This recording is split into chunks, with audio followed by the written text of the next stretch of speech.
মাহাদির, এই এত বড় সংখ্যাটা তুমি কি অঙ্কে লিখতে পারো? পারবো। আচ্ছা ঠিক আছে, আগে পড়ে শোনাও। ৩,৫০০ কোটি ৮৫,৯২১। আচ্ছা দেখি কিভাবে লেখো তুমি। আগে সমান না দিলাম। আর একটু দিতে শুরু করো, তাহলে অনেক বড় সংখ্যা তো। আচ্ছা, আরো দিতে শুরু করো। না থাক।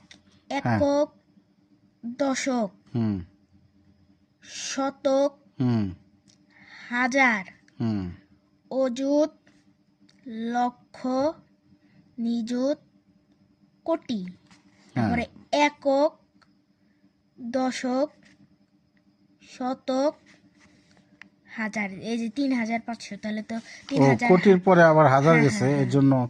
আচ্ছা ঠিক আছে, এখন দেখি এবার। সমান দিই। ওকে। ৩,৫০০, তাহলে লিখি ৩,৫০০। ৩,৫০০। হুম তারপর ৮৫ লক্ষ। একক, ৮৫ দশক, লক্ষ। শতক, হাজার, অযুত, লক্ষ, নিযুত। অযুত এই যে লক্ষ, নিযুত, তাহলে ৮৫।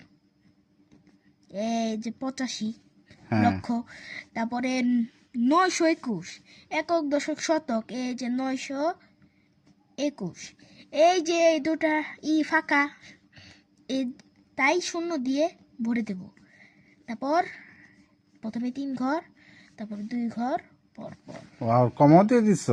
হ্যাঁ, বাহ, এবার দেখি তো। একক, দশক, শতক, হাজার, অযুত, লক্ষ, নিযুত, কোটি। এটা হলো কোটি, তাহলে আবার একক, দশক, শতক, হাজার, ৩,৫০০ কোটি। বাহ, ৮৫,৯২১। বাহ, তুমি তো অনেক সুন্দর করে পেরে গেছো। আচ্ছা, অনেক ভালো হয়েছে। তো আমরা তো প্রথমে ৩ অঙ্ক পরে কমা দিই, তারপরে ২ অঙ্ক পর পর, তাই তো? তাহলে এটা তো একক, দশক, শতক। এইখানে যে ৫ এবং ৩-এর মাঝে কমা দিলে আমার মনে হয় বেশি ভালো হতো।